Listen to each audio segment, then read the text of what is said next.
What is up, everyone? I had a killer day at the swap meet. And that is my dog hacking up whatever the hell's in her throat as she drinks her water very loudly. Anyways, yeah, I was only there for about 2 hours, maybe 2.5 hours, and it was definitely one of the best scores at the flea market that I've had. I always, whenever I go to this flea market, god damn dog, seriously? I'm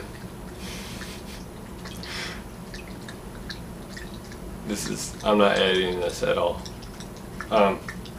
Sorry guys, I said I was gonna edit. I wasn't gonna edit it, but the dog was just being so freaking loud, and she would not stop drinking water. So, as I was saying, the swap meet that I go to, I never leave without like a bag full of games. It's just a huge swap meet. I was going there before. I was on crutches and I had nothing else to do, so that's why I went. And it was a pain in the ass walking around that thing. It's huge. It took me probably 4 or 5 hours each time I went.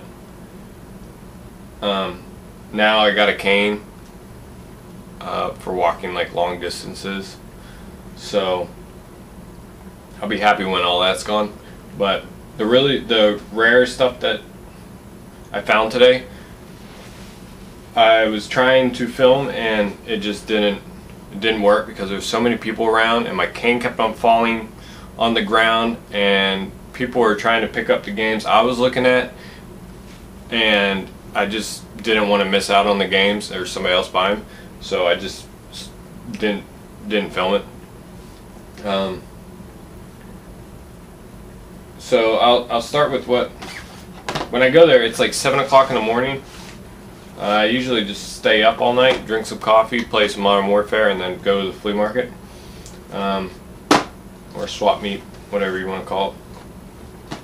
This guy I've seen before, and I bought something from him before a while ago. I think probably the first or second time I went there, but I remembered him because he sells it out of the back of his truck, and he had some good stuff last time. I think that might have been where I got that Double Dragon, the Double Dragon Battletoads game, maybe? Not sure. But what caught my eye was this box Nintendo 64, complete in the box. It's in mint condition. Awesome condition. So that's what caught my eye.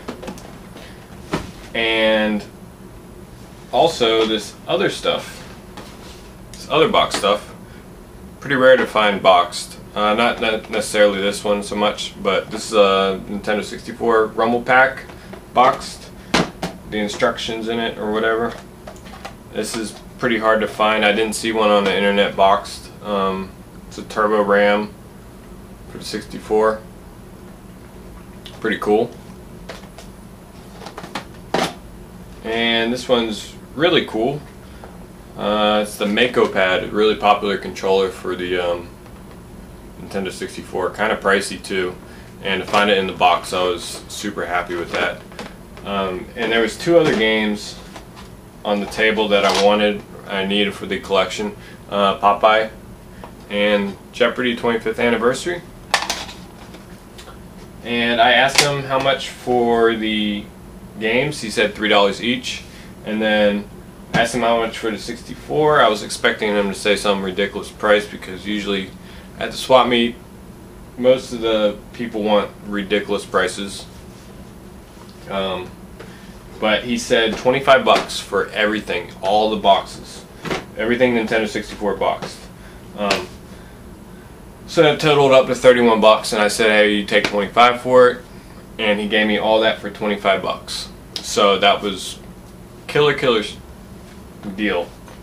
I haven't added up the value of all that, but I'm sure you guys can. But as I was paying him, I saw in the back of his truck, he's got a van, and it opens up on the side, and there was a box, and I could see NES desk sleeves with games in them. There's probably 20 or 30 of them. I said, hey, you know, do you mind if I look at the games, the NES games? I'd be really interested in buying them. He was like, no, no, no. I was like, are you serious? Like, I can't. He's like, no, I'm gonna wait till later to put them out. And I hear him talking about to his friend that he was gonna see what games the kid wanted to pick out. So I think he was holding them for a kid, and then I'm gonna put the rest out later. So I was like, all right, well, I was kind of pissed off. I was like, I just really wanted to see what was in there, because this stuff looked like it came from a collector, and if it was, there might be some good games in there. So I was like, all right, well, I'll be back in about an hour and a half after I walk around. He was like, oh, okay. And walk around. I'll show you what else I found while I was walking around before I went back to him. These were all $2 to $3 each. Some fillers for the collection. Desert Commander, Tiny Toons Adventure, Treasure Master, Bugs Bunny Birthday Blowout, Terra Cresta, got Air Fortress, Stinger, Rockin' Ball, George Foreman's KO, Royal Rumble by LGN, which is probably the shittiest wrestling game ever because it's made by them. And yeah, this one. This was a pretty good deal. Castlevania 4. It's got a sticker on the front label, but it peels off, so I think I won't have any trouble with that. And I just noticed that there's a game store sticker on the back here in Las Vegas, so I gotta check them out, see if it's still open, call the number up, because that's where it came from. Also got, this one was $1, Space Invaders for the 64, I got from somebody else. And these were, he wanted 5 each for these, and I gave him 3 each. A Sonic and Knuckles complete in the box. Pretty cool. I had Sonic and Knuckles, but not with the box, so it'd be a good addition. And Maximum Carnage Spider-Man. No manual, but it's got the game in there, so $3 for that.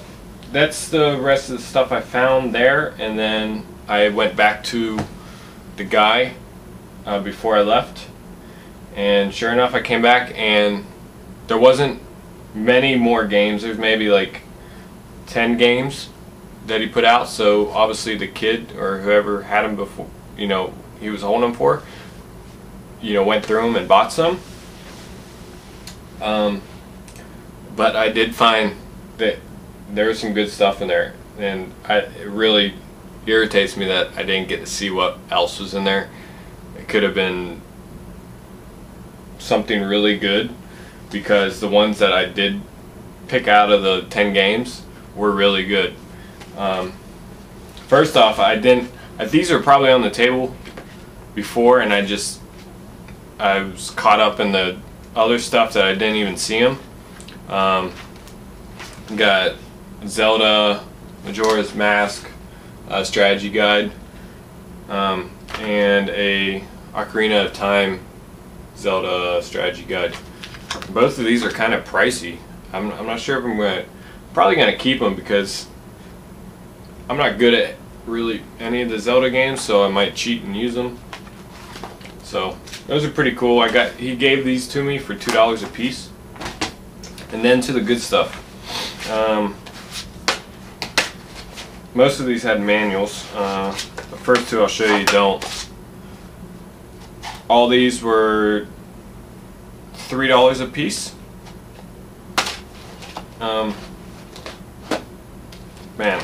Like one of them's really good, but nothing too crazy, but they're good. Couldn't pass up Mike Tyson's Punch Out for $3. I'll sell it. Donkey Kong Jr. for $3. It's 5 screw. I needed this one. I have or I'm getting. By the time you see this, it's in the mail right now. Zelda, the classic, the NES classic version. I got the Link coming, so, but with the manual, pretty cool for $3.